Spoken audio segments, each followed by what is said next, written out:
अस्सलामुअलैकुम and very good morning. जागो लाहौर में आप सबको खुश आमदीद कहते हैं जनाब। हंसती मुस्कुराती खूबसूरत सी सुबह के साथ मैं हूँ मुनीबा आसिफ। इस उम्मीद और इस दुआ के साथ कि आप लोग इस वक्त जहाँ कहीं भी होंगे खैरियत से होंगे, अपना ख्याल रख रहे होंगे और साथ ही साथ आप अपने चाहने वालों का भी खूब ख्याल रख रहे होंगे। और बनता भी है जनाब कि एक दूसरे का हम ख्याल रखें, प्यार और मोहब्बत से एक दूसरे के साथ पेश भी आएँ कि जिस तरह का माहौल चल रहा है ना, हमें एक दूसरे की हेल्प ज़रूर करनी चाहिए, अपने मफाद को पीछे छोड़ते हुए एटलीस्ट इस चीज़ में एक दूसरे की हेल्प और ख़याल ज़रूर रखना चाहिए। और आज कुछ खूबसूरती के हवाले से हमने बात करनी है जो कॉमन, मैं तो कहूँगी कि ये मर्द और ख़वातीन दोनों का एक कॉमन मकसद होता है या कॉमन कंसर्न है कि वो खूबसूरत दिखें। बल्कि हर इंसान को ये ख्वाहिश होती है कि हम अपनी उम्र से कम दिखें और ज़्यादा अरसे तक जवान रहें, लेकिन इसके लिए ना हमें थोड़ी सी एफ़र्ट्स करना पड़ती हैं। मगर हम एफ़र्ट्स करने वाले जो फैक्टर्स हैं ना, उनको इग्नोर करते हैं अपनी लाइफ में हमेशा से, और बस सिर्फ ख्वाहिश रखते हैं कि हम जवान दिखें। लेकिन जवान दिखने के लिए थोड़ी सी मेहनत भी दरकार होती है। हमें अपनी स्किन को जवान रखने के लिए बहुत सी चीज़ों की केयर करनी पड़ती है।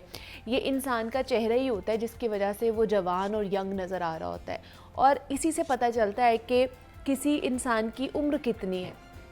तो अपनी उम्र से कम दिखने के लिए हमें अपने थोड़ी सी स्किन केयर करनी पड़ती है। स्किन के जो रिंकल्स होते हैं, फाइन लाइंस होती हैं, उनको ख़त्म करना बहुत ज़रूरी होती है। आपकी स्किन ग्लो एंड फ्रेश लगनी चाहिए। स्किन में जब कोलेजन की मकदार कम हो जाती है ना, तो ये डल हो जाती है और हम बूढ़े दिखना शुरू हो जाते हैं। ऑब्वियसली आपकी स्किन ड्राई हो जाएगी, डल हो जाएगी, तो आप उस तरह रिफ़्रेश या ग्लो नहीं करेंगे।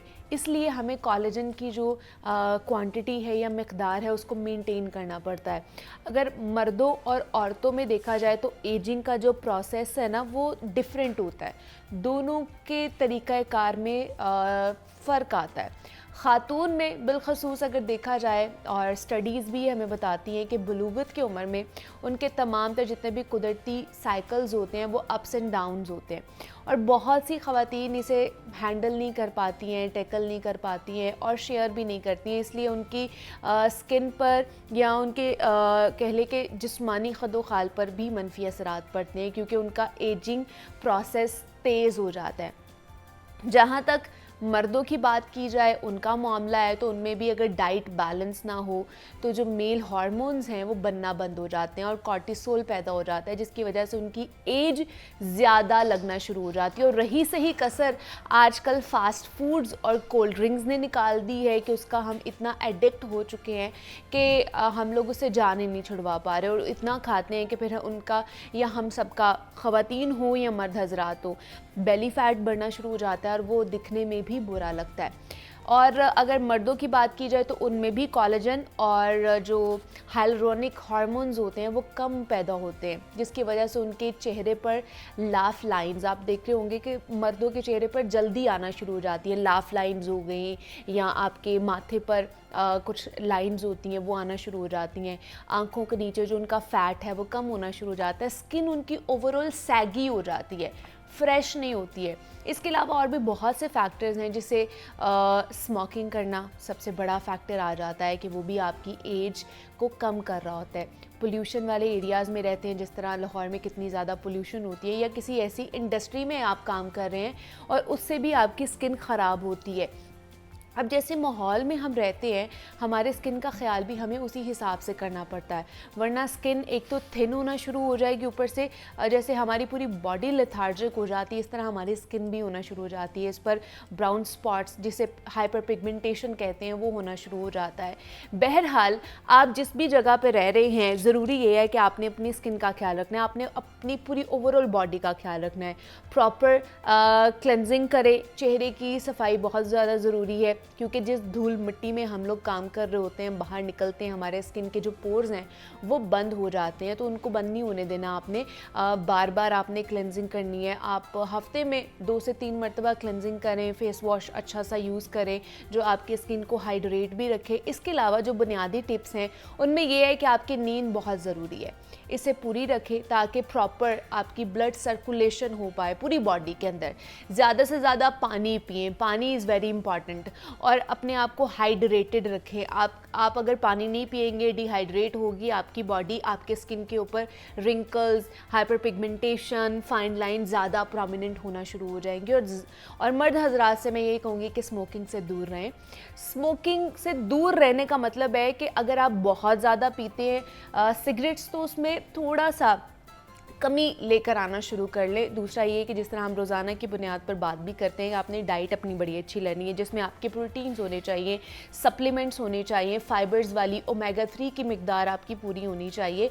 फिर रेगुलर एक्सरसाइज भी करें, आप वर्जिश कर लिया करें रोज़ाना की बुनियाद पर। अगर आप जिम भी नहीं जा सकते, इसका भी आपकी स्किन हेल्थ पर बड़ा पॉजिटिव इम्पैक्ट पड़ता है। ये वो सारी चीज़ें जो आपको एक लंबे अरसे तक जवान भी रख सकती हैं और आप अपनी उम्र से कम भी दिख सकते हैं। ये आप ही के हाथ में कि आपने अपनी उम्र को किस तरह दिखाना है। बहुत से लोग जो है वो हम उनको देखते हैं तो हमें लगता ही नहीं है कि ये इस उम्र के हैं, हमें लगता है ये तो बहुत छोटे हैं, क्योंकि उन्होंने अपनी हेल्थ का ख्याल बहुत अच्छे तरीके से रखा होता है। वो अपनी फ़िज़िकल एक्टिविटी में कोई कॉम्प्रोमाइज़ नहीं करते हैं, अपनी स्किन के हवाले से, अपने बालों के हवाले से, अपनी ओवरऑल हेल्थ के हवाले से कोई भी कॉम्प्रोमाइज़ नहीं करते हैं। इसलिए वो हमें फ्रेश भी, ग्लोई भी करते हुए नज़र आ रहे होते हैं। तो इसलिए अगर आप भी चाहते हैं कि आप भी, आपके स्किन हेल्दी रहे, आपके बाल हेल्दी रहे, तो आपने कुछ अपनी रूटीन को भी जो मेंटेन करना है, और तभी ये तमाम तर चीज़ें जो है, हाँ इसमें थोड़ा सा टाइम लगता है क्योंकि टाइम टेकिंग प्रोसेस होता है। ये नहीं है कि आज अगर आपने स्किन केयर अपनी की है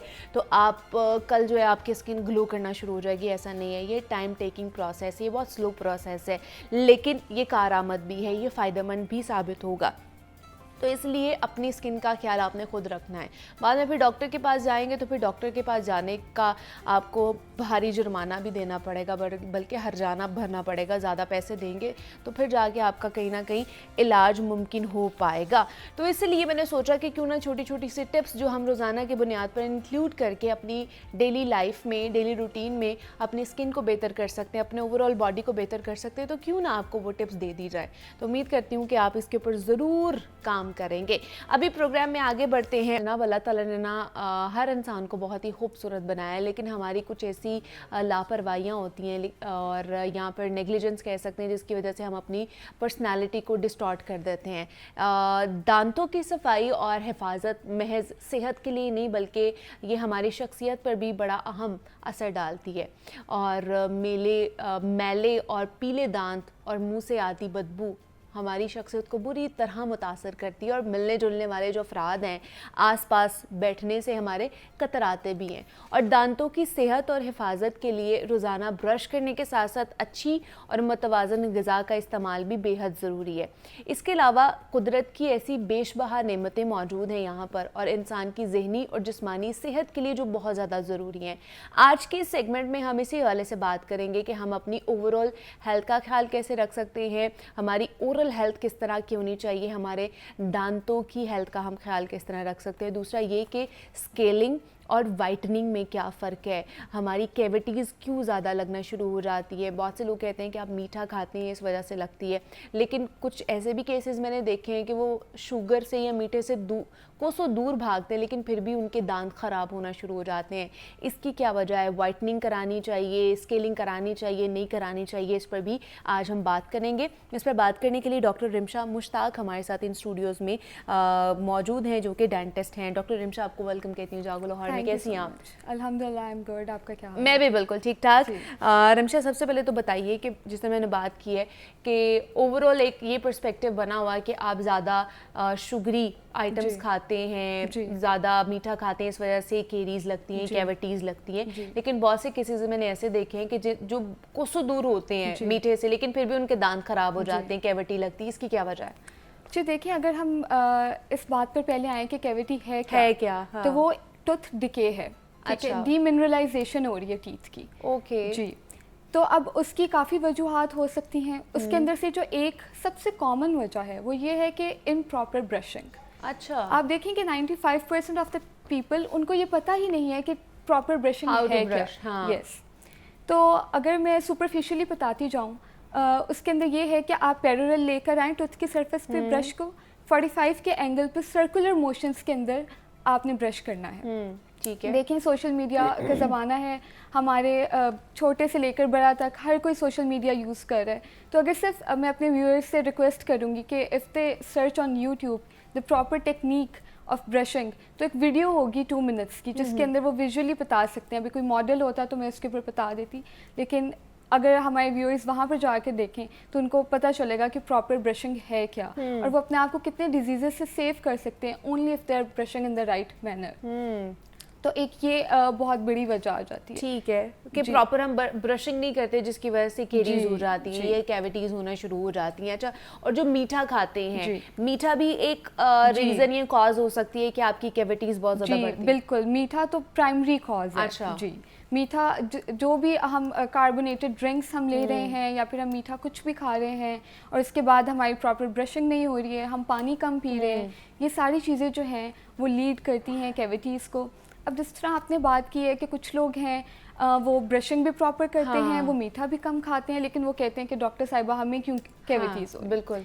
तो उनकी ये है कि उनकी फ़िज़िकल हेल्थ जो है वो अगर कॉम्प्रोमाइज़ हुई हो, हम देखते हैं कि हमारे डायबिटिक पेशेंट्स होते हैं, उसके अंदर हम एक टर्म यूज़ करते हैं xerostomia, that is dryness of mouth. तो जो भी ज़ीरोस्टोमिया, जी, जो भी ऐसे पेशेंट्स हैं जो कि फिज़िकली थोड़ी सी कॉम्प्रोमाइज्ड हैं, उनको कोई ऐसी डिजीज़ है या वो ऐसी मेडिकेशन यूज़ कर रहे हैं जिसकी वजह से उनको ड्राइनेस ऑफ माउथ हो रही है, तो they are more prone to have cavities. Yes, तो ये एक चीज़ है जो कि लोग डिस्कस नहीं करते हैं। उनको है कि हम अगर ब्रश कर रहे हैं तो हमें कैविटीज़ नहीं होंगी, अगर हम मीठे से परहेज़ कर रहे हैं हमें कैविटीज़ नहीं होंगी, लेकिन इन रियलिटी अगर आप देखें तो आपको अपने फ़िज़िकल हेल्थ की भी उतनी केयर रखनी है, तो फिर आपका जो ओरल हेल्थ है वो अच्छा रहेगा या मेंटेन रहेगा। तो हम इसको प्रिवेंट किस तरह कर सकते हैं, किस तरह की प्रैक्टिस हमें करनी चाहिए कि हम कैविटी को प्रिवेंट कर लें और हो ना हमारे मुंह में कैविटी? जी,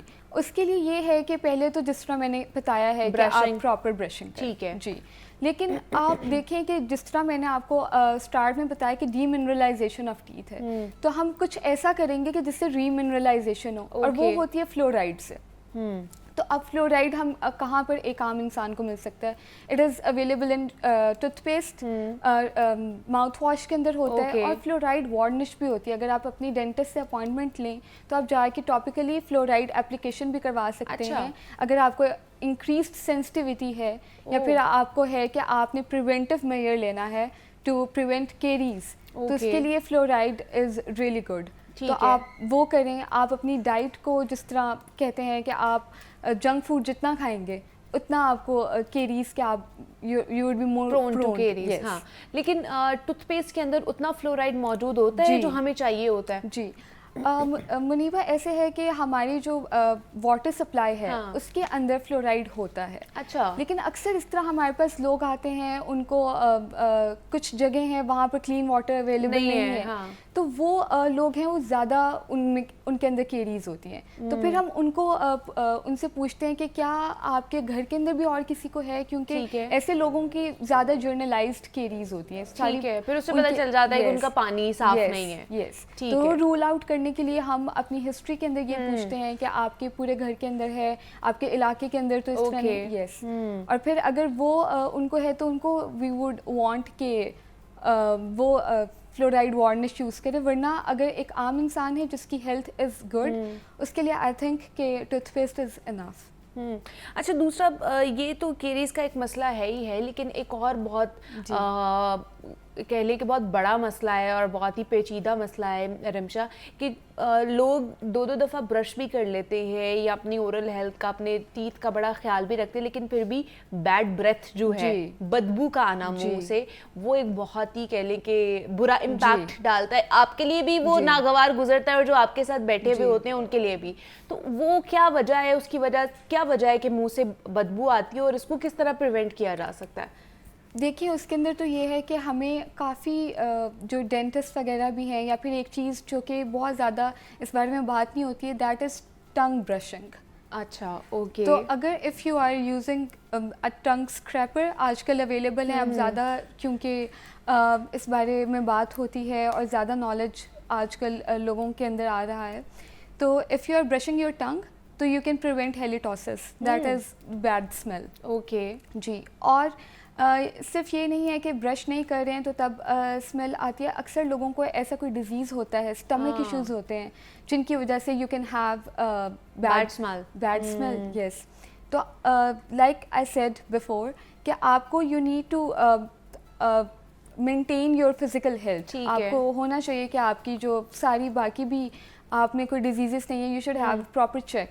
तो इसका बस यही है कि आपने टंग क्लीनर जो है वो yes, आपने वो यूज करना है, और कोई रेमेडी नहीं है।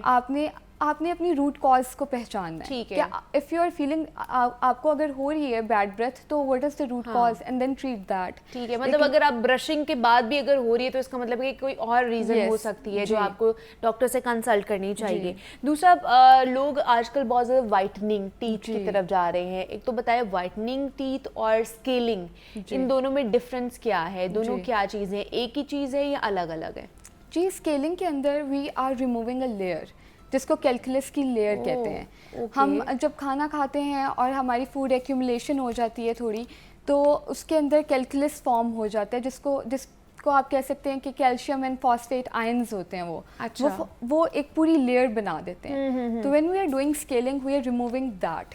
हम वो कर रहे हैं, जिस तरह स्मोकिंग से स्टेन्स हो जाते हैं, तो स्टेन्स अगर हम रिमूव कर रहे हैं तो वो स्केलिंग के अंदर आता है। अच्छा, वो भी स्केलिंग के अंदर ही आता है। ठीक है, वो भी स्केलिंग के अंदर आता है। लेकिन टीथ वाइटनिंग, जिस तरह नाम ही इंडिकेट कर रहा है, it is a whitening procedure, it is completely aesthetic.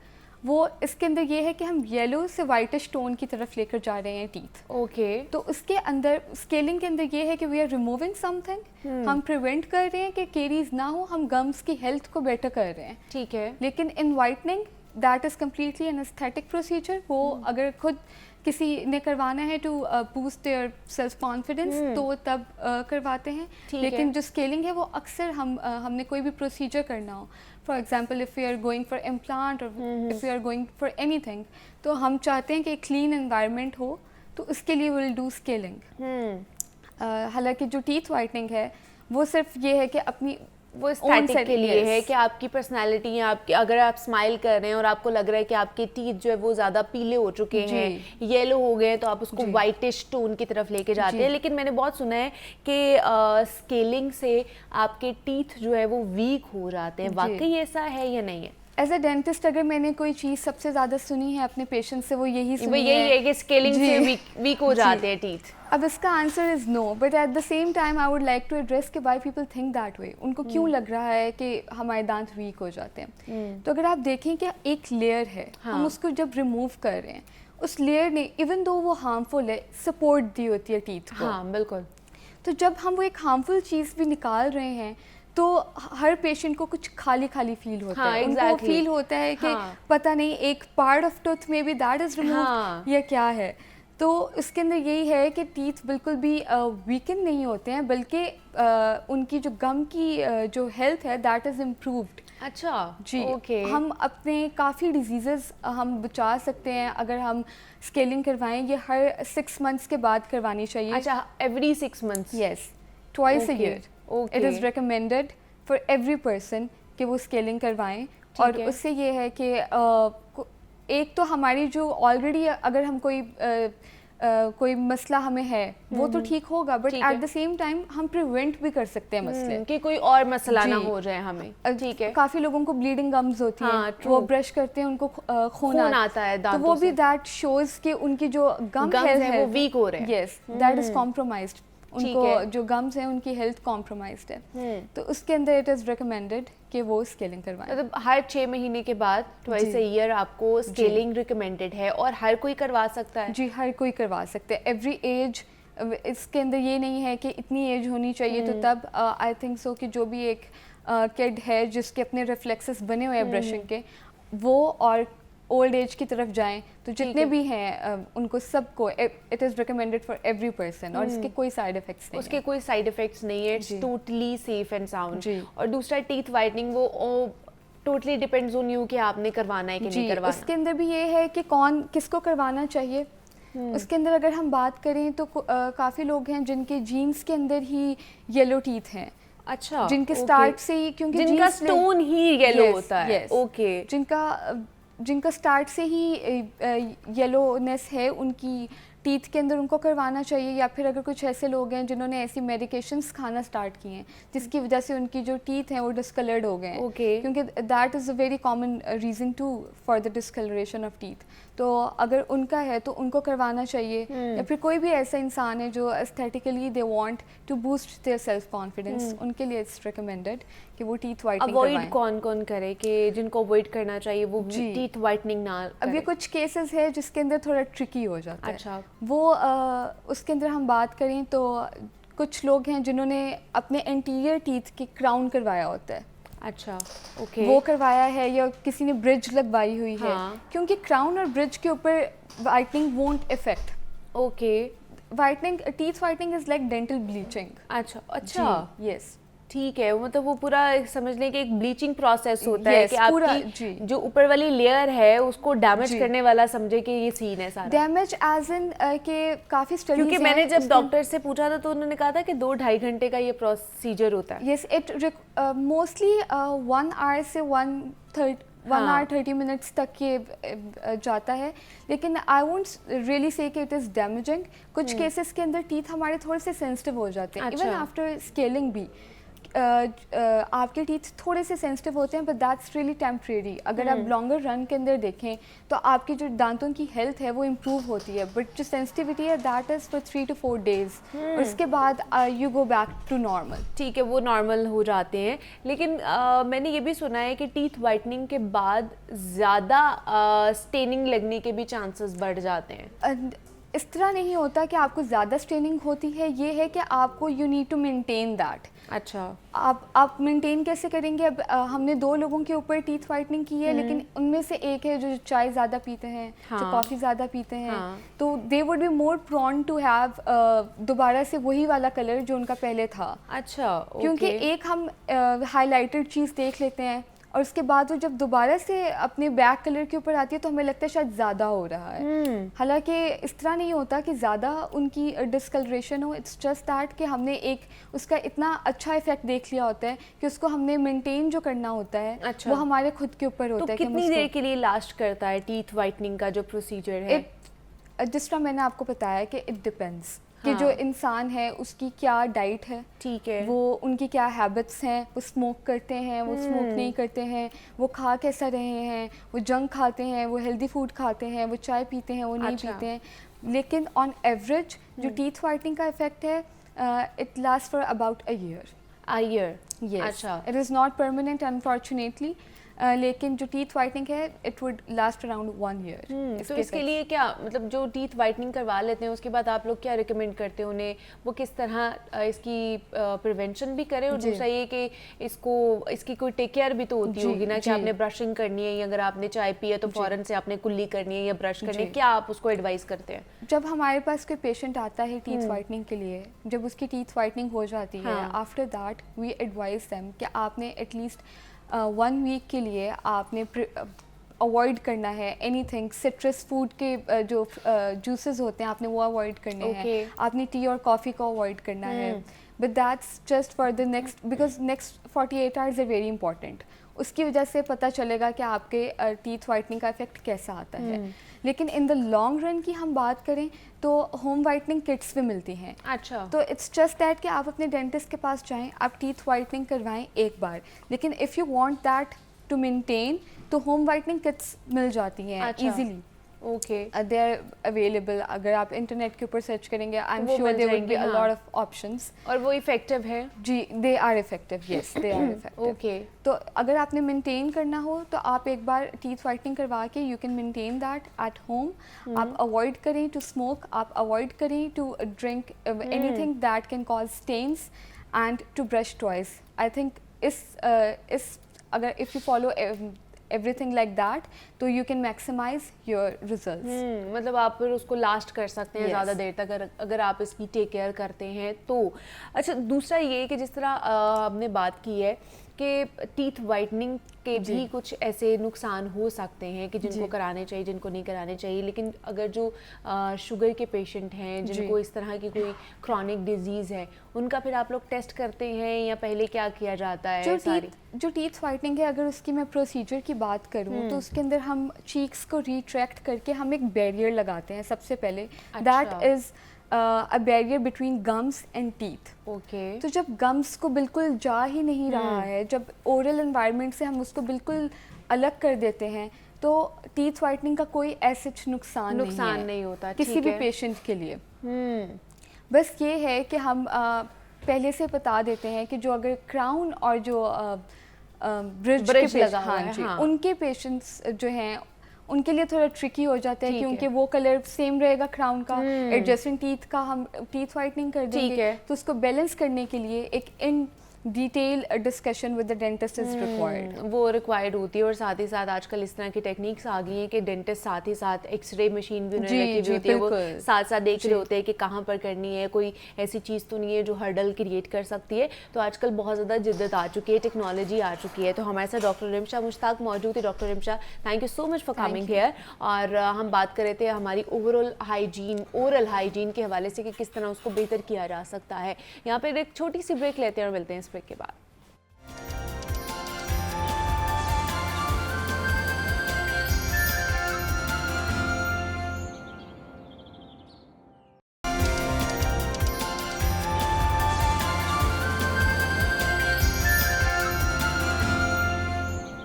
Welcome back to जागो लाहौर। जनाब, अब कुछ बात कर लेते हैं किताबों के हवाले से। प्रोफेसर अहमद हमाद साहब इस सेगमेंट में हमारे साथ मौजूद हैं और वो आज कौन सी किताब के साथ हमारा तारुफ करवाने जा रहे हैं, आइए उन्हीं की तरफ चलते हैं। जी अहमद साहब, बताइएगा। शुक्रिया मुनीबा। कौन कहता है बहरो भर से उठा, अब्र तो मेरी चश्मे तर से उठा। क्या अच्छा मतला है।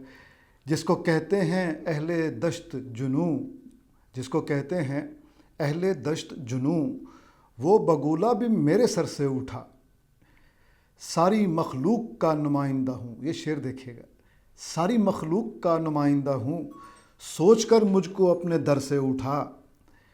एक ग्रोहे अजीज़े जानो दिल, देखते देखते नज़र से उठा। और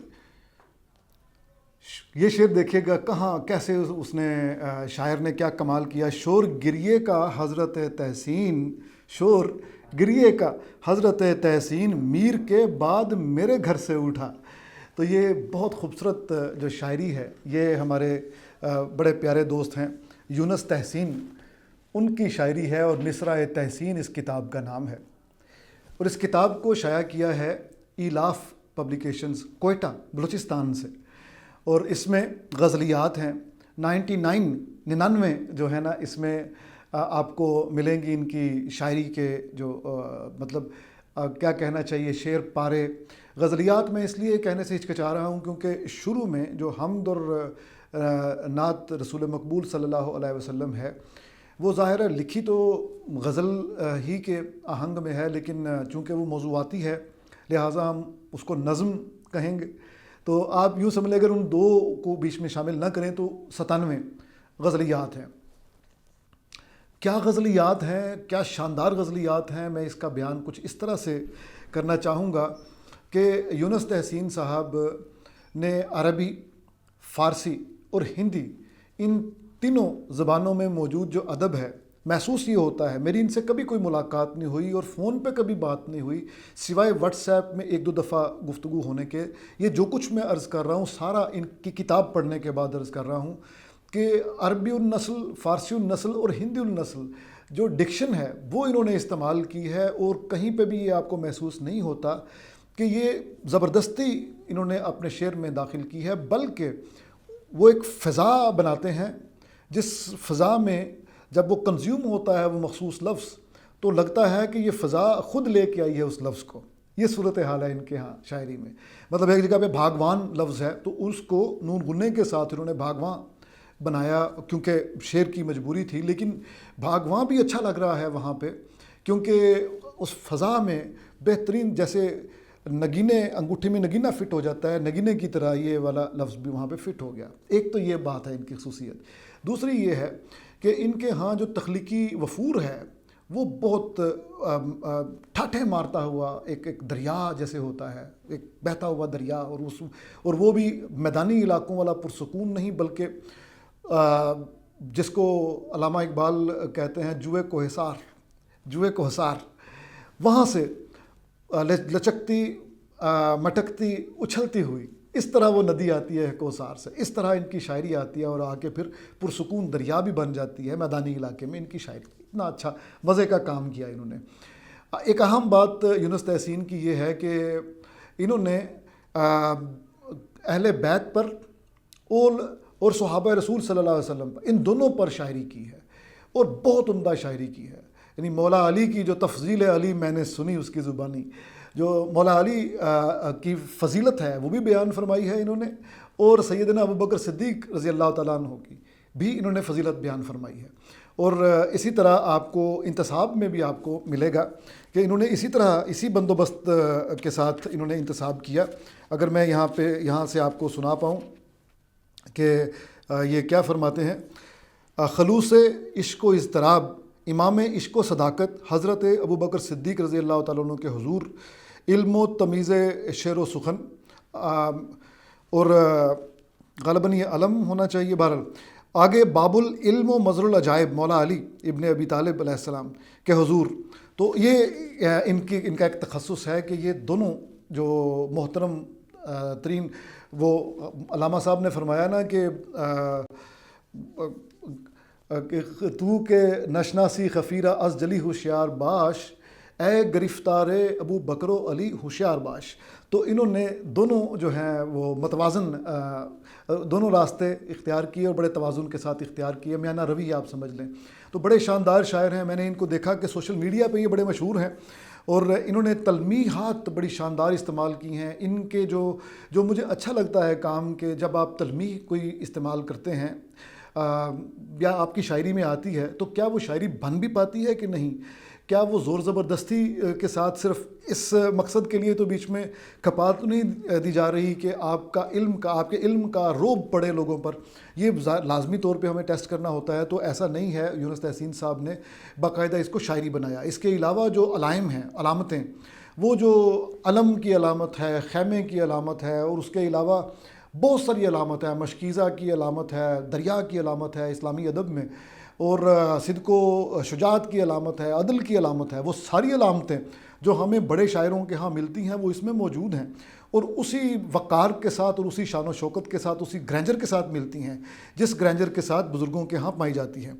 और मेरा ख़्याल है कि अगर यूनुस तहसीन साहब को नज़र न लगे, अल्लाह करे नज़र न लगे, और इसी तरह अपना सफ़र जारी रखें, तो आप देखिएगा कि एक दिन ये हमारे अदब के चमकदार तरीन सितारों में से एक, अभी भी चमकदार हैं, लेकिन वो जो काकशां बनती है अल्टीमेटली जब ये 50-60 साल के होंगे, खैर ये भी ज़रूरी नहीं है, लेकिन जब ये नुमायाँ तरीन शुआरा में शुमार होंगे तो आप देखिएगा कि ये दूर से पहचाने जाएंगे कि हाँ, ये वो मिसरा है जो मिसरा तहसीन है, क्योंकि ये तहसीन के अलावा ये मिसरा कोई नहीं कह सकता था।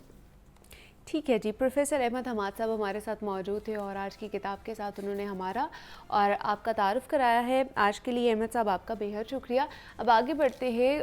पहले सेगमेंट में अपने ओरल हेल्थ के बारे में बात की है कि अपने दांतों का ख्याल हमने किस तरह रखना है। अब हम ओवरऑल हेल्थ की बात कर लेते हैं कि अपनी सेहत का ख्याल हमने किस तरह रखना है, क्या खाना है, क्या पीना है।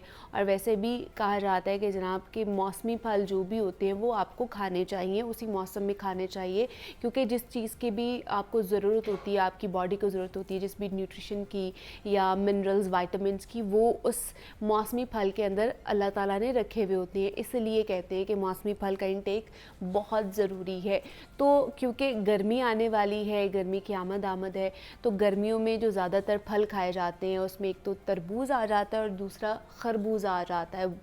तो आज हम खरबूजे पे बात करेंगे कि आजकल आप लोग मार्केट में भी देख रहे होंगे कि खरबूजे जो हैं वो आ चुके हैं मार्केट में, तो खरबूजों के अंदर क्या ऐसी चीज़ें मौजूद हैं जो हमारी सेहत के लिए बहुत मुफीद साबित हो सकती हैं, और इनको कब खाना चाहिए, कैसे खाना चाहिए, इस पर भी बात कर लेंगे। हमारे साथ इस पर बात करने के लिए मुस्कान खलील इन स्टूडियोज़ में मौजूद है, जो कि कंसल्टेंट न्यूट्रिशनिस्ट एंड डाइटिशियन है।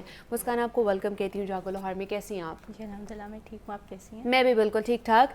मुस्कान, सबसे पहले तो बताइए कि जो मौसमी फल होते हैं, वो चाहे गर्मियों के हों, सर्दियों के हों, उनका इंटेक करना कितना ज़रूरी होता है? बिकॉज़ हमें ये लगता है कि अच्छा चलो ये सारा साल, मतलब सारा सीज़न ही रहेंगे, जैसे खरबूजे हैं, तरबूज हैं, ये गर्मियों के और भी फल आते हैं, तो हम आराम से इसको खा लेंगे। कभी कभी हम भूल भी जाते हैं, नहीं भी खाते हैं, लेकिन मौसमी फल उसी मौसम में खाना कितना ज़रूरी है? अच्छा, जो मौसम में जो फल आता है वो अपने साथ उसी मौसम के लिहाज से जो है विटामिन मिनरल्स लेकर आता है। अब जैसे हम खरबूजे के लिहाज से बात करें, आपको पता है सर्दी खत्म हुई है, एकदम से गर्मियाँ आना शुरू हो गई हैं, तो खरबूजा का फ़ायदा ये होता है कि खरबूजे में 90% हम कहते हैं वाटर पाया जाता है। तो इस मौसम में पानी का इंटेक बहुत कम होता है, क्योंकि सर्दी भी चल रही है और गर्मी भी है, लोगों को समझ नहीं आती, और इसके साथ साथ हमें पानी की कमी की वजह से डिफरेंट मसाइल आ रहे होते हैं, जैसे हम कहते हैं कब्ज़ वगैरह का मसला ही है। तो पानी और फाइबर ज़्यादा होने की वजह से खरबूजा हम एडवाइस कर रहे होते हैं जिनको कॉन्स्टिपेशन का मसला है, वो इसका ज़्यादा से ज़्यादा इस्तेमाल करें। जिनको पाइल्स का इशू आ रहा होता है, हेमोरॉइड्स, तो उनमें भी आप देखते हैं कि आपको कब्ज़ के बहुत मसले होते हैं, ये चीज़ें होते हैं, तो उनको भी हाई वाटर वाली चीज़ें एडवाइस कर रहे होते हैं, जैसे कि हम कहते हैं आप खरबूजे का इस्तेमाल करें तो वो बहुत अच्छा है। ठीक है, मतलब ये एक तो हमें हाइड्रेट भी रखता है, दूसरा कि फाइबर रिच भी है, और वो भी आपकी गट हेल्थ को के भी लिए अच्छा रखता है। इसके अंदर और क्या मिनरल्स और विटामिन्स मौजूद है, ये न्यूट्रिशन मौजूद है जो हमारी हेल्थ के लिए अच्छे हैं? जैसे कि सारे फ्रूट्स हैं, उनमें हम कहते हैं वो एक कॉम्प्लेक्स है, विटामिन बी, सी, ये सारे मिनरल्स वगैरह के साथ ना आ रहे होते हैं। इसमें विटामिन बी बहुत अच्छी अमाउंट में पाए जा रहे होते हैं, विटामिन सी बहुत अच्छा होता है जो हमारी इम्यूनिटी बढ़ा रहा होता है। उसके अलावा हम कहते हैं कुछ मिनरल्स आते हैं, जिंक, कॉपर, जो हम कहते हैं हमारी इम्यूनिटी बूस्ट कर रहे होते हैं, आपके डिफरेंट बॉडी में जो सिस्टम चल रहा होता है उसके लिए मिनरल विटामिन की बहुत ज़्यादा ज़रूरत होती है। तो खरबूजा एक पूरा कॉम्प्लेक्स होता है। हम इस चीज़ पे भी कह सकते हैं कि इसमें विटामिन ए बहुत अच्छा पाया जाता है। तो विटामिन ए आपको पता है आंखों के लिए बहुत अच्छा है, लेकिन एक ये बहुत गलत हमारा एक कॉन्सेप्ट है कि हम कहते हैं विटामिन ए जो है ना, हमने खरबूजे से खा लिया, हमें एब्जॉर्ब हो जाएगा। अच्छा, ये फैट सोल्यूबल विटामिन है, यानी इसके लिए जो है आपको कोई ऐसी फैट वाली चीज़ लेनी है, फैट वाली यानी कि आपको कोई ऑयल वाली ले सकते हैं, बादाम, अखरोट, इन चीज़ों का इस्तेमाल कर सकते हैं जो आपकी विटामिन ई की एब्जॉर्प्शन कराए। तो जब भी आप खरबूजा खाएं, इस चीज़ का ध्यान रखें, खरबूजे के साथ 1-2 बादाम या अखरोट इस चीज़ का इस्तेमाल कर लें ताकि आपकी विटामिन ई की एब्जॉर्प्शन हो जाए। मतलब वो एक अच्छा आपके लिए कह ले कि पैकेज बन जाए। हाँ, पैकेज बन जाता वो ताकि आपकी जो न्यूट्रिशन है वो अच्छे तरीके से एब्जॉर्ब हो जाए, वरना उसका खाने का आपको फ़ायदा नहीं होगा। ऐसा ही है। अब जिन लोगों को बीपी का इशू है, ब्लड प्रेशर का, उसमें हम एडवाइस कर रहे होते हैं कि आपने पोटेशियम रिच फ्रूट्स लेने हैं। ठीक है, जिसमें जैसे कि केला आ जाता है, खरबूजा आ जाता है, खरबूजा तो भी खरबूजा भी पोटेशियम खा रिच सकते हैं। लेकिन इस चीज़ का ध्यान रखना है कि खरबूजा जो है, अगर आपको बीपी के साथ जो है शुगर का भी मसला है, तो उस चीज़ में आपने ध्यान रखना है। नहीं खा सकते, क्योंकि खा नहीं सकते, आपने उसकी अमाउंट जो है लिमिट करनी है। ठीक है, 1 कप खरबूजा जो होता है ना, उसके अंदर हम कहते हैं वो ले सकते हैं, लेकिन अगर आप इससे ज़्यादा करेंगे तो उनकी शुगर स्पाइक हो सकती है। तो मतलब ये कैलोरी रिच भी है? कैलोरिक नहीं हम कहेंगे, ये हमारी शुगर स्पाइक करता है। हम इस चीज़ को ग्लाइसेमिक इंडेक्स से कहते हैं कि खून में कितनी जल्दी से तेज़ कर रहा होता है ये। ठीक है, तो शुगर वालों को ये नहीं है कि वो खा नहीं सकते, लेकिन इसकी अमाउंट लिमिट रखें। 1 कप उन्हें नुकसान नहीं देगा, लेकिन 1 कप से ज़्यादा हो जाएगा तो फिर उनके लिए वो शुगर ज़्यादा कर सकता है। लेकिन कुछ ऐसे भी तो खरबूजे आते हैं ना जो बिल्कुल ही फीके होते हैं, तो वो खा सकते हैं? जो मीठे नहीं होते हैं, फीके होते हैं, और बहुत से लोग, मतलब मुझे याद है कि मेरी दादो कहती थी कि अच्छा खरबूजे को खरबूजा समझ के खा लो या उसके ऊपर चीनी डाल के खा लो। तो हम तो ऐसे ही करते थे, फीका निकलता था, उसको काट के उसके ऊपर चीनी डालते थे और खा जाते थे। नहीं, अच्छा, ये शुगर कंटेंट तो वही रहता है, इसका मीठे से कोई कॉन्सेप्ट नहीं है। इसमें हम जो ज़रूरी नहीं है कि जो मीठा स्वीट दे रहा है उसमें शुगर, जैसे रोटी है वो आपकी शुगर हाई कर देती है, लेकिन उसमें मीठा नहीं है। मीठा नहीं है, तो ये वाली चीज़ आ रही होती है। फिर उनको एडवाइस किया जाता है कि आप इसकी अमाउंट इतनी ही लिमिट रखें, चीनी साथ ना लें, शुगर वाले बाकी फिर भी ले लें, लेकिन उस चीज़ का ध्यान रखें कि वो हेल्दी चीज़ नहीं है। एकदम से हाई शुगर ऐड ऑन करना उसके ऊपर, ऐड ऑन करना, एक हाई शुगर हो जाती है। तो बेहतर है कि फिर आप फ्रूट्स में ही रहें, उनकी जितनी स्वीटनेस है जैसा है वैसे ही इस्तेमाल करें, वैसे इस्तेमाल किया जाए। तो इसका बस कोई टाइमिंग है कि इसका इंटेक कब हमें करना चाहिए जो हमारे लिए ज़्यादा बेनिफिशियल हो सकता है? ऐसे इतना कोई नहीं होता। बाकी पेशेंट्स के लिहाज से कह रहे होते हैं कि आप शाम से पहले सुबह करें, क्योंकि रात को जो है हमारी एक्टिविटी इतनी इतनी ज़्यादा हाँ नहीं जी। होती, तो चांसेस ये होता है कि आप बहुत ज़्यादा चीज़ें खाकर जब सो जाते हो तो आपकी शुगर हाई ना हो, तो इसलिए एडवाइस किया जा रहा होता है कि आप सुबह के वक्त सुबह कोई में नुकसान ही नहीं है। फ्रूट्स खाएं। अच्छा, दूसरा कहा जाता है कि जो वाटर कंटेंट जिन फ्रूट्स में ज़्यादा होता है उनके साथ पानी का इंटेक नहीं करना चाहिए, तो क्या इसके साथ भी पानी नहीं पीना चाहिए? अच्छा, ये ना बहुत डिफरेंट कॉन्सेप्ट्स हैं। अच्छा। अगर तो आप पानी, आपकी बॉडी की जितनी रिक्वायरमेंट है ना, पहली बात तो कोई इतना पानी नहीं पीता। नॉर्मली 2500 हम कहते हैं फीमेल्स में, वेट के लिहाज से तो बदल रहा होता है, लेकिन फ़ीमेल को 2500 ml लेना चाहिए और जो मेल हैं वो 3 लीटर के करीब लें, लेकिन इतना कोई पानी नहीं पी रहा होता। तो अगर तो वो इतना पी रहे हैं, उसके साथ खरबूजा खा रहे हैं, तो उनको शायद डायरिया हो जाए, लेकिन ज़रूरी नहीं है हर बंदे को हो, क्योंकि पानी की इंटेक इतनी कम हो रही होती है कि उनके साथ वो डायरिया नहीं करा रहा होता। डायरिया नहीं करा सकता, मतलब वो भी कंडीशन होती है ना, कंडीशन आ रही होती कि है आप अगर ज़्यादा पानी पी रहे हैं और साथ खरबूजा भी खा रहे हैं तो तब आपका पेट खराब या डायरिया का आपको शिकार हो सकते हैं। अच्छा, खरबूजा भी है, साथ साथ तरबूज भी है, तो उसके अंदर कौन कौन सी चीज़ें मौजूद हैं जो हमारे लिए बड़ी अच्छी हैं और उसका इंटेक करना हमारे लिए बेनिफिशियल हो सकता है? तरबूज में हम कहते हैं थोड़ा सा उसमें वाटर कंटेंट ज़्यादा है, विटामिन मिनरल्स मैंने जैसे आपको बताया तकरीबन सब में सेम ही होते हैं, ठीक है, लेकिन कुछ कुछ रेशो हम कहते हैं ज़्यादा आ रही होती है। अच्छा। तरबूज में खरबूजे के अकॉर्डिंग जो है हम कहते हैं थोड़ी सी शुगर ज़्यादा होती है, तो आपने उस चीज़ का ध्यान रखना है दोनों कि का वाटर कंटेंट सेम वाटर है? कंटेंट सेम है, लेकिन थोड़ी सी शुगर लेवल थोड़ा सा अच्छा, ज़्यादा शुगर है, लेवल fructose ज़्यादा है level उसमें, ज़्यादा है। ओके। तो फिर हम उनमें एडवाइस कर रहे होते हैं कि आपने जो है उसको शुगर वाला ने ज़रा देख कर इस्तेमाल करना है। ये नहीं है कि वो छोड़ नहीं सकते, लेकिन ऑब्वियसली एक नॉर्मल लिमिट से खाएं, एक्सेस हर चीज़ का बुरा होता है। और वैसे भी उसको कहा जाता है ना, बड़ा रिफ्रेशिंग होता है, आपके मूड को बूस्ट करता है जो वाटरमेलन है खासतौर पे, क्योंकि उसमें पानी का कंटेंट भी ज़्यादा होता है, तो उसमें भी सेम न्यूट्रिएंट्स वही हैं जो हमारे पास खरबूजे में आते हैं। मोस्टली थोड़े थोड़े से वाइटामिन की डिफ्रेंशिएट आ रही होती है, जो हम कहते हैं बी कॉम्प्लेक्स थोड़े से अलग होते हैं, B12 एक में ज़्यादा है, एक में थोड़ा सा कम है, बस थोड़ा सा डिफरेंस आ रहा होता है। और गट हेल्थ के लिए कितना अच्छा है गट तरबूज हेल्थ के लिए, खाना? क्योंकि उसमें वाटर बहुत ज़्यादा है, उसमें फाइबर बहुत ज़्यादा है, तो हमारी गट हेल्थ के लिए बहुत अच्छा है। क्या हमारे जो हेल्दी बैक्टीरिया हमारी गट में पाए जाते हैं उनके लिए बहुत हेल्दी होता है, तो हम कहते हैं ओवरऑल हमारी गट के लिए हेल्दी है। और उसके साथ पानी पीना चाहिए कि नहीं पीना चाहिए? खासतौर पर तरबूज के साथ कहते हैं कि उसके ऊपर से क्योंकि पानी नहीं उसमें पीना वाटर चाहिए। कंटेंट थोड़ा सा ज़्यादा थोड़ा सा है, ज़्यादा तो है। इसलिए कहते हैं कि ना करें, लेकिन पी भी लें तो कोई इशू नहीं होता। जैसे मैंने आपको स्टार्ट में बताया कि पानी हम ऑलरेडी बहुत हमारी इंटेक कम है, तो इस वजह से कोई इतना फ़र्क नहीं पड़ रहा होता। और तरबूज के ऊपर भी हम लोग कोई ऐसे है कि जैसे मैं काला नमक या नमक डाल के खाती हूँ, तो क्या ये ऐड ऑन उसके ऊपर चीज़ें करनी चाहिए? कुछ लोग हैं उसके ऊपर भी शुगर डाल के खा रहे होते हैं, कुछ नमक का इंटेक करते हैं, छिड़काव करते हैं उसके ऊपर, तो ये करना चाहिए हमें कि नहीं करना अच्छा, चाहिए? अगर आपकी फैमिली में बीपी शुगर के इश्यूज जा रहे हैं, अगर आप मोस्ट प्रोन हो कि आपको भी आ जाएंगे, तो फिर आपको इस चीज़ से पहले ही इस चीज़ पे परहेज़ करना चाहिए कि आप पहले ही एक लिमिट में रहें, ठीक है। लेकिन अगर आपका नहीं है तो ठीक है, खा लें, कभी कभी के लिए ठीक होता है, लेकिन रोज़ की रूटीन फिर एक चीज़ कहते हैं ना अनहेल्दी हो जाती अच्छा, है। रोज़ के लिए नहीं करना चाहिए, तो लेकिन आगे जैसे गर्मी बहुत ज़्यादा बढ़ जाएगी हमारी, तो रोज़ हम इसका पोर्शन कितना ले सकते हैं? 1 कप तकरीबन आप ले सकते हैं और खरबूज रोज़ के। खाना चाहिए? हाँ, रोज़ खाना चाहिए, कोई इसमें मसला नहीं है। तकरीबन रोज़ हम कहते हैं 2 से 3 सर्विंग फ्रूट्स की लाजमी लेनी चाहिए डेली हमारी। तो उसमें अगर आप 1 कप खरबूजे का और 1 कप तरबूज का ले लें तो वो ठीक है, बेहतरीन है। उसके साथ कोई और फ्रूट ऐड कर लें।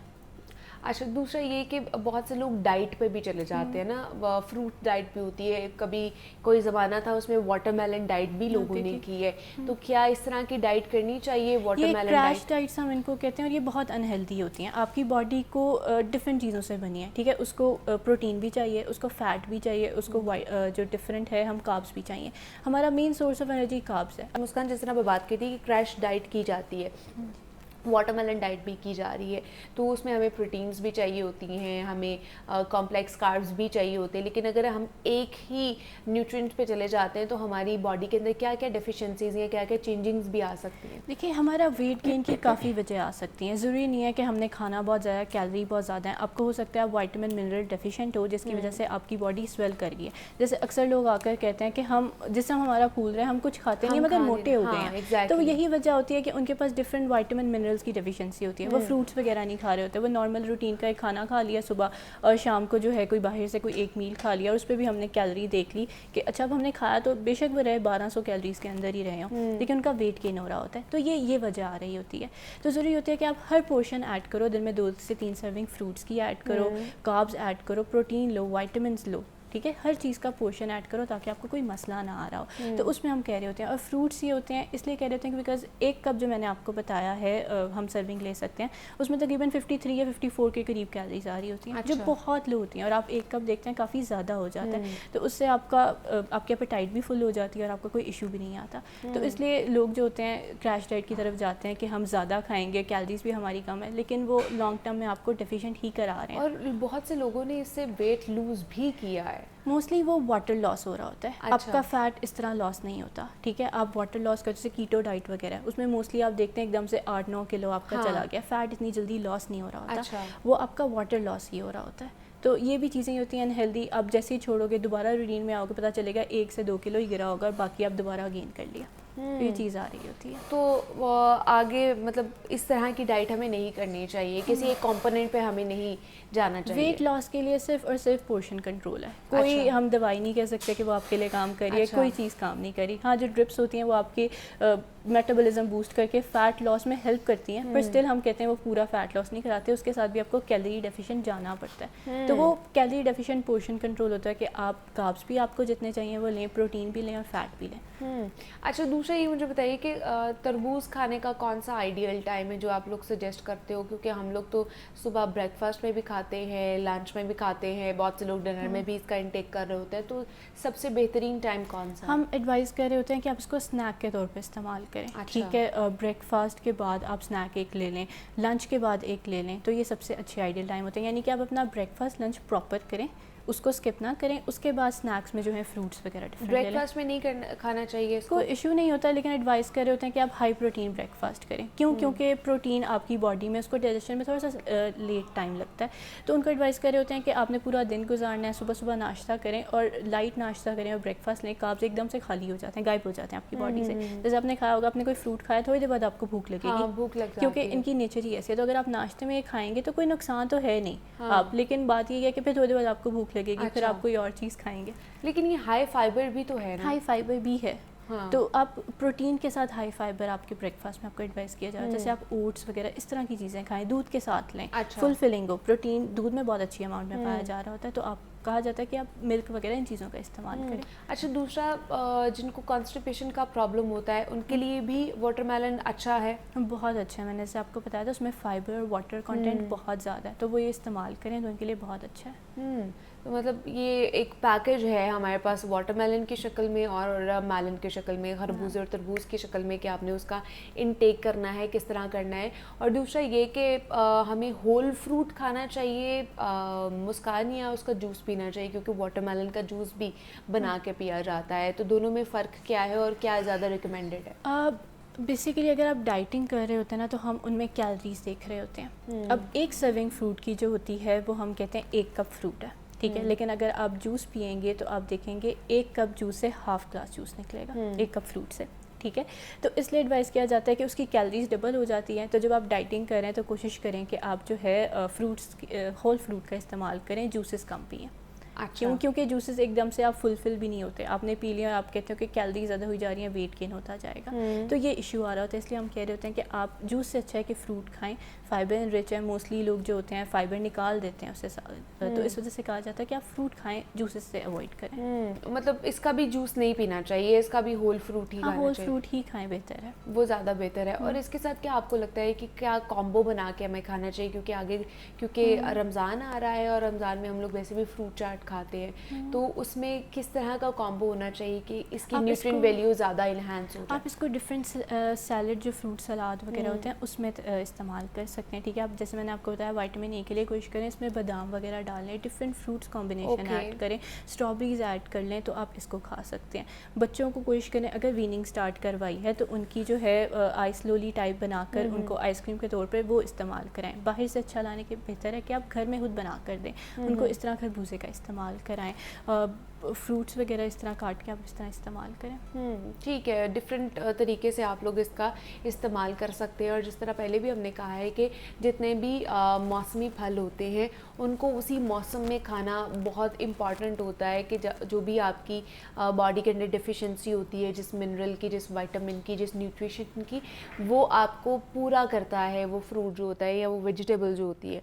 तो इसलिए फ्रूट्स एंड वेजिटेबल का इंटेक अपनी ज़िंदगी में ज़्यादा से ज़्यादा बढ़ाएं, ना कि जो हम खाबे खा रहे होते हैं उनका इंटेक बढ़ाएं। मुस्कान खलील हमारे साथ मौजूद थी, कंसल्टेंट न्यूट्रिशनिस्ट एंड डाइटिशियन थी। Muskan, thank you so much for coming here. और हम बात कर रहे थे खरबूजे के ऊपर और तरबूज़ के ऊपर कि इसमें कौन कौन सी ऐसी न्यूट्रिशन मौजूद है जो हमारी सेहत के लिए बहुत अच्छी है। और आगे क्योंकि गर्मियाँ पीक पर होंगी और गर्मियों में हमें ऐसे ही फ्रूट्स खाने चाहिए जिसमें वाटर कंटेंट बहुत ज़्यादा हो, जो आपको रिफ़्रेशिंग जो है फील भी दे और आपको फ्रेश भी रखे, हाइड्रेटेड भी रखे, आपकी स्किन को भी और आपकी ओवरऑल बॉडी को भी। तो इस पर हमने बात की है और यहाँ पर एक छोटी सी ब्रेक लेते हैं। ब्रेक से वापस आएंगे तो मज़ीद आपसे डिस्कशन करेंगे।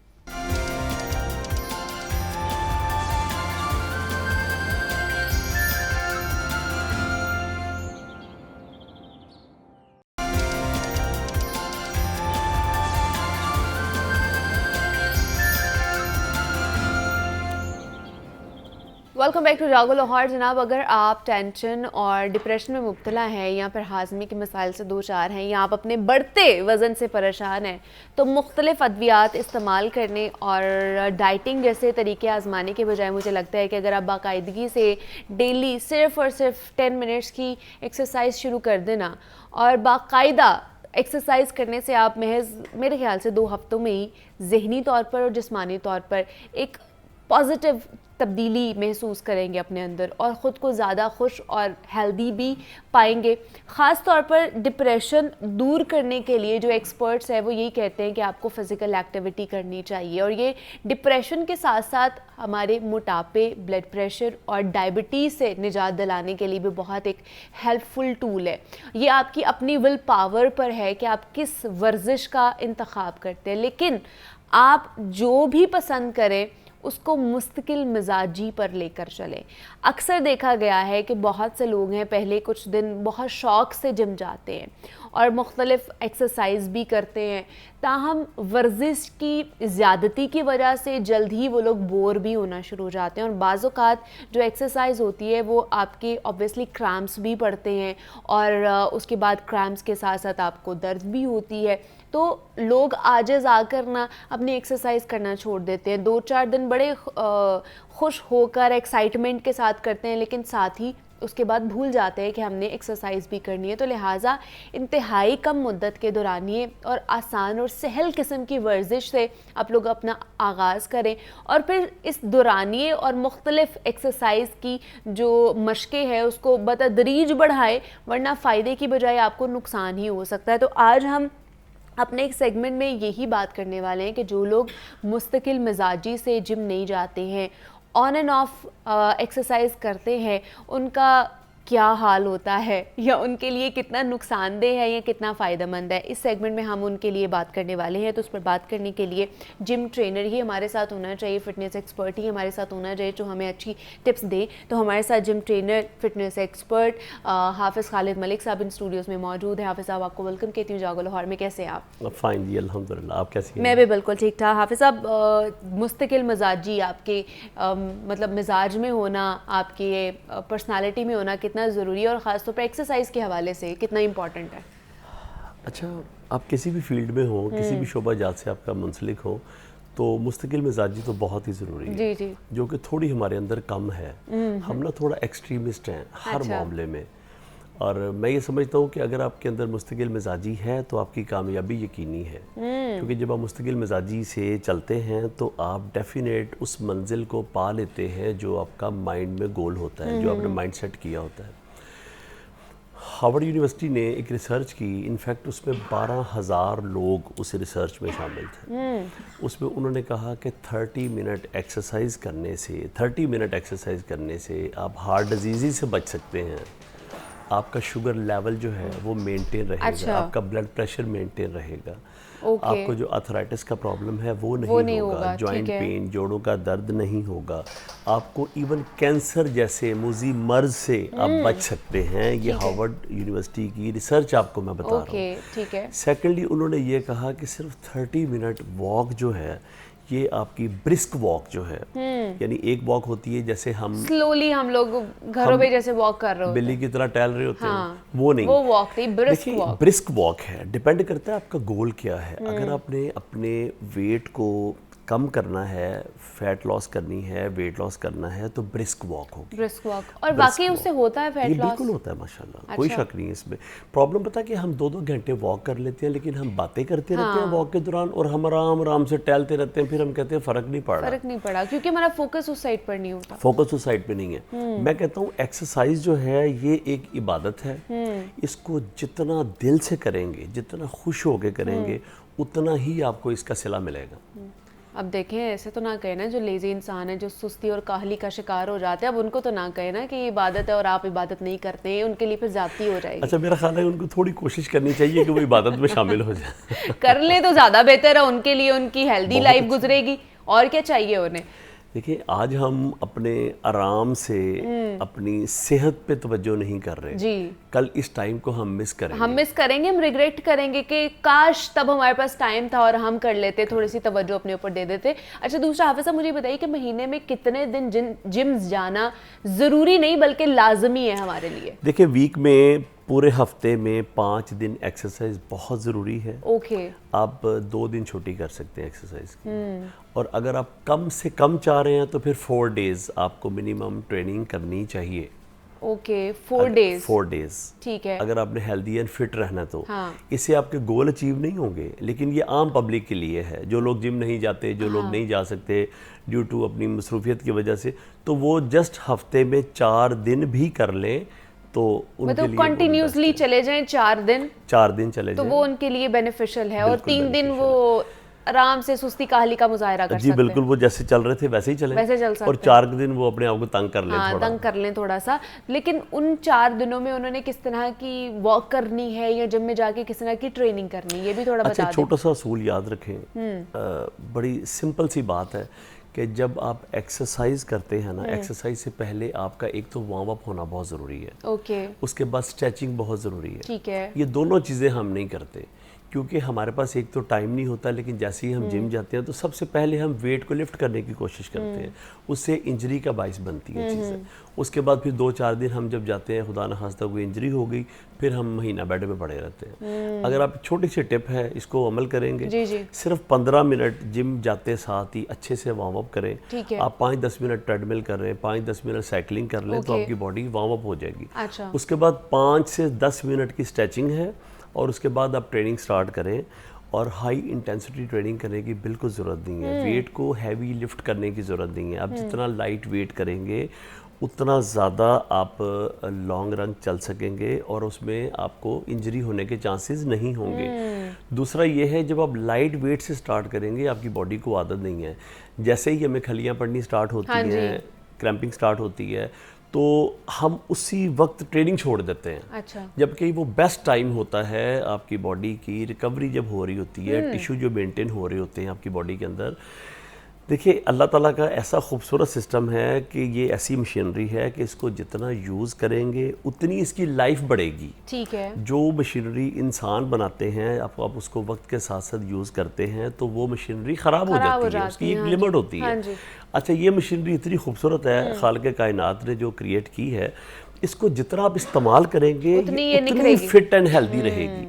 आप जितना इसको रेस्ट मोड में लाएंगे, ये उतनी जल्दी बीमार खराब हो जाएगी, सिस्टम खराब हो जाएगा हमारा बॉडी का। मेटाबॉलिज्म हमारा सबसे बड़ा आज प्रॉब्लम बना हुआ है। आपका डाइजेशन प्रॉब्लम होना शुरू हो जाती है। देखिए, डिप्रेशन, एंजाइटी, ये सब चीज़ें जो है ना, ये मुंसलिक हैं आपके ब्रेन हेल्थ से। ब्रेन हेल्थ का अच्छा होना क्यों ज़रूरी है कि आपका ब्रेन हेल्थ अच्छा होगा, आपकी बॉडी का निज़ाम अच्छा रहेगा, निज़ाम हज़म अच्छा रहेगा, आपकी इम्यूनिटी अच्छी होगी, आप किसी बीमारी में मुब्तला नहीं होंगे। तो उसके लिए ज़रूरी है कि एक्सरसाइज एक वाहिद हल है जो आपके मेंटल हेल्थ को बहुत लेकिन अच्छा कौन सी हो सकती है, मतलब ये असाबी तनाव से बचने के लिए, क्योंकि आजकल तो बहुत ज़्यादा होता जा रहा है हर कोई एंजाइटी का शिकार, डिप्रेशन का शिकार है, स्ट्रेसफुल माहौल है, ऑफिसेज में जाएं या घरों में जाएं या ओवरऑल अगर सोसाइटी का देखा जाए, तो कौन सी ऐसी एक्सरसाइज हो सकती है जो हमें मेंटली एक्टिव भी रखें और वो हमारे लिए मुफीद भी साबित हो? देखिए वैसे एक्सरसाइज तो कोई भी करे वो आपको मेंटली हेल्दी रखेगी, इसमें कोई शक नहीं है। मेंटल हेल्थ के लिए तमाम एक्सरसाइज ही बहुत अच्छी हैं। अच्छा, अब ये आ जाता है कि अगर आप कहते हैं कि अगर आप खुदा ना खास्ता आप हार्ट के पेशेंट हैं, अच्छा, तो फिर उसके लिए थोड़ी एहतियात ये है कि आप बहुत लाइट वेट से स्टार्ट करें और लाइट वेट पे ही रहना है आपने। ओके, अब उसके लिए हैवी वेट लिफ्ट नहीं कर सकते। देखिए अगर आप शुगर पेशेंट हैं तो उसके लिए भी यही असूल है कि आप लाइट वेट ट्रेनिंग फॉरएवर करते रहें। ठीक है। शुगर पेशेंट तो उनके लिए वॉक इतनी बेस्ट है, नेचुरली इंसुलिन प्रोड्यूस करती है आपकी बॉडी के अंदर। सिर्फ वॉक आपके ये जो घुटने हैं जब आप चलते हैं तो ये जो मूवमेंट होती है, हाँ जी, तो उससे वो जो लुब्रिकेंट है वो भी तो होता है ना। हाँ जी, और दूसरा ये है कि अगर आप आम बंदों के लिए आम एक्सरसाइज जो है, जिम जाते हैं आप, जाके 5-10 मिनट वॉक करते हैं, एक्सरसाइज करते हैं, तो आपकी एक्सरसाइज जो है मुनीबा ये सिर्फ 40 मिनट की होनी चाहिए। अच्छा। 40 मिनट से ज़्यादा जो लोग घंटा 2-2 घंटे एक्सरसाइज करते हैं, 45 मिनट बाद आपका मसल लूज होना शुरू हो जाता है। बॉडी रिस्पॉन्स करना 2-2 घंटा एक्सरसाइज करते हैं वो पागल है। अच्छा आप देखिए, वो इतनी ज्यादा एक्सरसाइज, अग्रेसिव एक्सरसाइज कर रहे होते हैं। अच्छा, और इसके बाद उनका फायदा नहीं होता उन्हें, उनका फर्क कोई नहीं पड़ता। मतलब 45 इज इनफ। 45 मिनट में आपकी बॉडी जो रिजल्ट देना होता है दे देती है आप। अच्छा, दूसरा ये कि बहुत से जो लोग हैं जो जिम जाते हैं, हाफिज साहब वो कहते हैं कि हम जब ट्रेनिंग कर रहे होते हैं तो हम पानी नहीं पीते हैं। वो लोग पानी नहीं पीते हैं कि एक तो पेट में दर्द होना शुरू हो जाती है या फिर उस वक्त आपका स्टेमिना कम हो जाता है। ड्यूरिंग ट्रेनिंग पानी नहीं पीते हैं, तो क्या पीना चाहिए, नहीं पीना चाहिए है, पानी पीना चाहिए या कोई जो एनर्जी ड्रिंक होती है वो पीनी चाहिए, क्या करना चाहिए?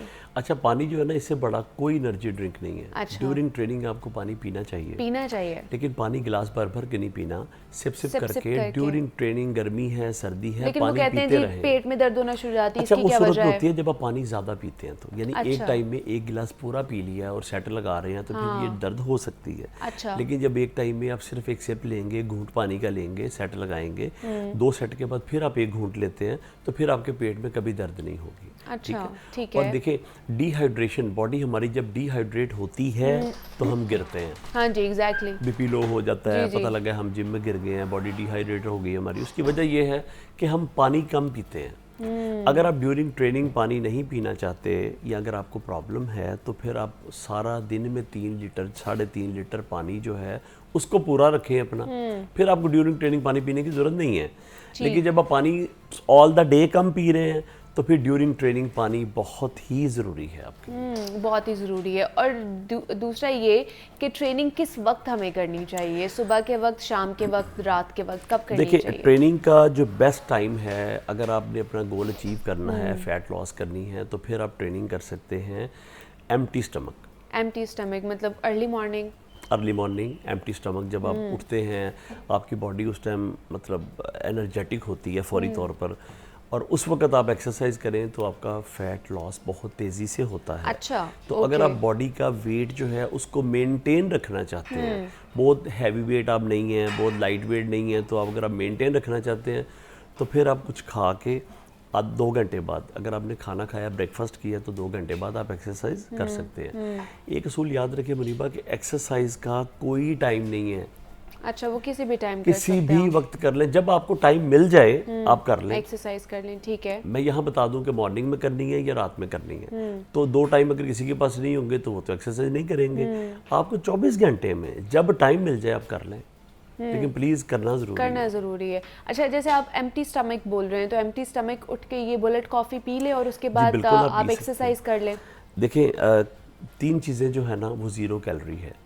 आप ग्रीन टी, ब्लैक कॉफी और पानी, ये 0 कैलोरी है। ठीक है। फैट भी लॉस करेगी, आपकी स्किन को भी अच्छा रखेगी, डाइजेशन को भी अच्छा रखेगी, और आप इसको वाहिद है जो इसको आप एम्प्टी स्टमक ले सकते हैं। अच्छा। अदरवाइज ये है कि एम्प्टी स्टमक में जब आप चाय पीते हैं तो वो एसिडिटी, कॉफ़ी जो मिल्क कॉफ़ी हम पीते हैं बहुत ज़्यादा, तो वो एसिडिटी पैदा करती है। कुछ लोग उठते साथ ही बेड टी लेते हैं, आप उनके चेहरे पे कभी रौनक नहीं देखेंगी।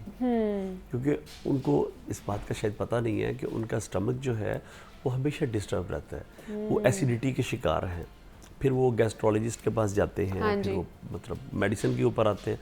तो मेरा मानना ये है कि अगर मैं ये नहीं कह रहा कि मैं चाय और कॉफ़ी के ख़िलाफ़ हूँ, अच्छा। मेरा मानना ये है अगर आपने चाय और कॉफ़ी लेनी है तो ब्रेकफास्ट के बाद लें, 30 मिनट बाद। ओके, और ठीक है। ब्लैक कॉफ़ी जो है ये आप एम्प्टी स्टमक ये एम्प्टी स्टमक ले सकते हैं, वो लेकिन जस्ट 1 कप। 1 कप ज़्यादा ये, नहीं, हाँ आपने जी। मतलब जितना हाफिज साहब 1 कप पी रहे हैं ना वो पीना, बड़े वाला मग नहीं पीना मग नहीं आपने, पीना, वो हाँ, ज़्यादा बुरा हो बिल्कुल। जाएगा आपके लिए।